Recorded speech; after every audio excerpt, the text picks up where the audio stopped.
Hello guys, welcome Technical Beardo here. Today in this video, we will see how to lock messages on your iPhone. Okay, for that there are two things. First of all, make sure that your iPhone is updated to iOS 18.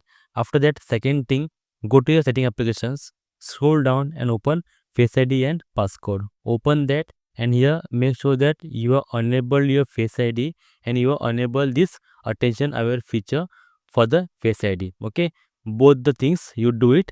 After that, come to your home screen and here on the app icon, that is your messages, on the app icon, hard press.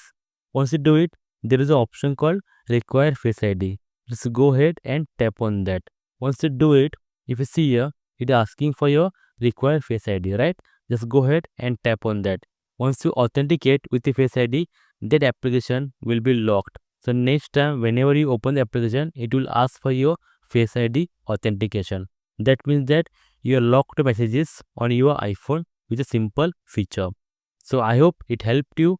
I hope you like this video, and if yes, I request you please like the video and subscribe for amazing videos regarding iPhone tips and tricks and iPhone solution. Until then, thank you very much. Bye bye. Take care. See you in the next video.